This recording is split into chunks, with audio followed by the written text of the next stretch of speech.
Hi there, Monica here, helping you make healthier choices for a better life. Welcome back to my mini series on sleep. So sleep is an important part of being healthy, not just your diet and exercise, but also getting those REMs and adequate sleep. So according to the Better Health Clinic, sleep deprivation is when an individual fails to get, adequate sleep, and it is linked to many negative effects on the brain, metabolism, immune system, and overall just your physical health. And so it has been reported about 40% of Americans have, at some point in their life, struggled with sleep. And then there is, a separate part, which are individuals that struggle with insomnia, which is a little bit more of a medical issue, and they would need to be under doctor's care.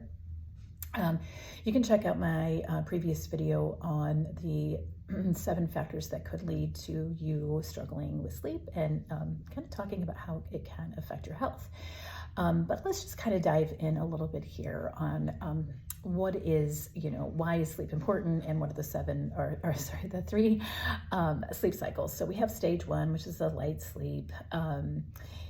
It's when you begin to fall asleep. That's a great feeling if you've ever had that before, when you are aware that you're starting to fall asleep. Stage 2 is the deep sleep. This makes up about 45% of your sleep cycle.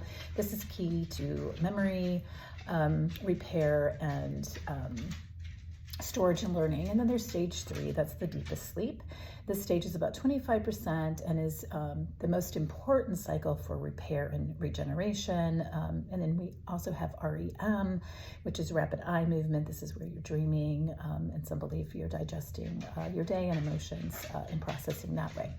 So what are the 10 signs that you are not getting enough sleep? So here are just a few of them. There are many, but here are the top ones that you can kind of maybe, reflect on and see if this is, something that is resonating with you. So we have weight gain, brain fog, cravings, decreased motivation, short temper, anger, forgetfulness, a low sex drive, increased need for naps, headaches, and there are many more. So if you're falling asleep at your desk during the day, or you're falling asleep sitting up, it's probably a good indication that you are not getting enough sleep, or if you wake up feeling tired. So if you do go to sleep and maybe you are getting a certain amount of sleep for evening, some hours, but you're still waking up tired, it still could indicate that you're having some issues with chronic deprivation and sleep. So how do we get better sleep? So let's go through sort of these 9 ways that I have found that you can definitely start to create better habits around sleep. And again, this is not something that happens overnight. This might take you a little while and some practice, and just, ways that you can begin to change those habits. So a regular sleep routine, that's really important. So go to bed at the same time, turn off the screen time. Again, we're going to get into this a little bit more. But maybe reading a book or listening to relaxing music, taking a nice bath, drinking some tea, doing some things to just begin to kind of slow the body down and begin to regulate the body to prepare for sleep and to the circadian rhythms that is a natural cycle for your body. So that is one thing. So try to get to bed earlier. Here's my tip. So if you're somebody that goes to bed, say you're going to bed around, 11:30, 12 o'clock, just maybe start 10, 15 minutes earlier. I know it's hard to do because we get into a routine that's opposite of that. Maybe we're binge watching. Maybe we scroll a little bit on social media. Maybe there are some things that we do that are part of our routine, but they're maybe not the healthiest. So, just start small. Healthier diet. Trying to eat foods that are not processed really can help with sleep. Foods that are rich in nutrients and vitamins, magnesium, protein, really helps balance out the body's hormones and the metabolic rate. Choose foods that are natural and kind of cut down on the sugar and caffeine. Hydrate. So we don't talk about this a lot or enough, I feel like, but keeping the body hydrated is a really essential part to health. So drink between 3 to 4 liters a day. For women, it's about 2.7. For men, it's about 3.6 that you should be drinking daily. So And that can come from, 20% can come from outside sources of water. You can get juice or soups or fruit can help you get that huge amount of intake in fluids. So it's really important because it really helps organs function at their most optimal ability. So hydrating is really, really important. So, and never drink energy drinks. Listen, I think it's already been proven they are really bad for you. Stay away from energy drinks, cut your caffeine. It's not good for the kidneys. It's definitely not good for the liver, you know, if you're drinking a lot of alcohol. Not to say you can't drink any of these things, except for the energy drinks, don't drink those. A little bit of caffeine is okay. You know, if you're drinking a little alcohol, you know, that's your choice. But, you know, cut it a little bit before bedtime and let those organs kind of do what they need to do. So like I mentioned before, limit your screen time. The electronic screens, especially smartphones and computers, emit this blue light. This kind of light can disrupt the body's ability to produce melatonin, which is part of those circadian rhythms that the pineal gland releases to help the body begin to sleep and go into the sleep state. And blue lights can really disrupt that. Exercise is another way that really helps the body begin to build mitochondria, which releases the ATP, which we talked about, which are those energy cells. So exercising really does help the body get a good night's rest. And so not exercising before bed, obviously, because then your heart rate goes up and it will take a while for you to calm down. Try exercising in the morning. That is the best time for you to exercise.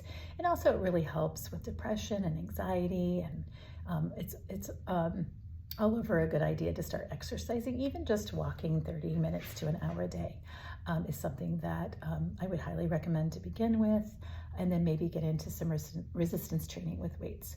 And again, so relax before bed, as I mentioned. Maybe read a book, listen to some relaxing music, take a bath, or even a warm shower can help if you're not somebody that enjoys bath time.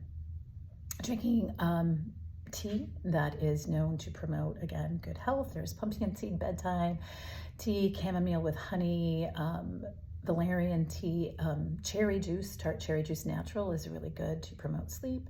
Nutmeg milk, banana almond smoothies, pink moon milk, lots of teas that are out there that you can make at home to really help you promote good sleep habits. So social interaction, that is one of the reasons that could contribute to you not getting enough sleep. It leads to depression and isolation. So, you know, just make sure that maybe if you're feeling a little isolated, there are ways you can join clubs. There's Meetup, lots of groups on social media that you can meet in real time. And so when we talk about social interaction, we definitely don't mean commenting on social media.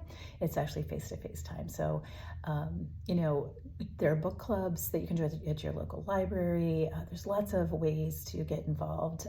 You can do nonprofits, you can volunteer, join a gym, take a yoga class, kind of killing two birds with one stone. Reduce your stress. Stress, as I think we're starting to learn, is pretty rampant in the world, not just here in the United States, but all over. So reducing stress can really help. So kind of take stock of things in your life that are causing you stress and see if there's any way that you can reduce.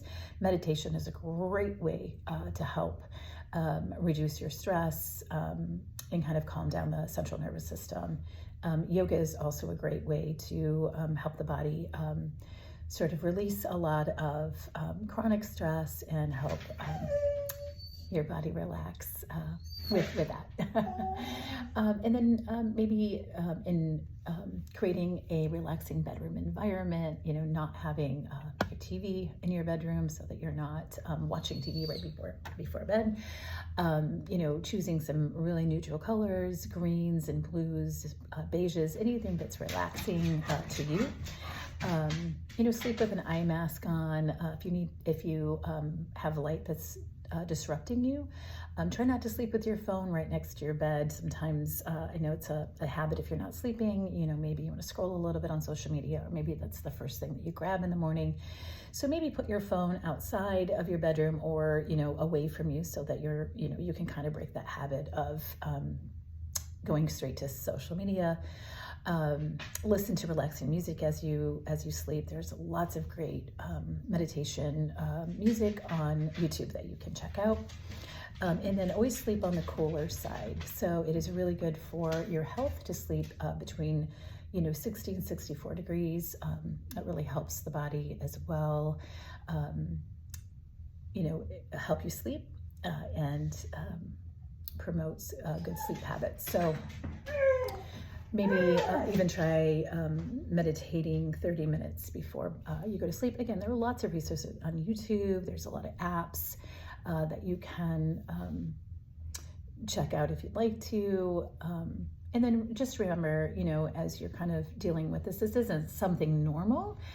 So don't normalize the fact that you're tired all the time, or that you're needing 7 cups of coffee to get through your day, or you're needing something to go to sleep, like melatonin, or, taking something to help you sleep. This isn't normal. It is something that we probably, as we're learning to be healthier, we need to accept that sleep is part of learning how to live a healthy lifestyle. So just realize that you're not alone. There are so many other Americans that are suffering from fatigue. And again, you can also read my 7 reasons you might be feeling fatigued, or go to my website at makingmonica.com and look at some different ways that I have talked about promoting good sleep habits. So if you have any questions, please don't hesitate to reach out. Let me know, comment on this video. I'm happy to help you create just a better, less anxious mindset around sleep, especially if you have kids.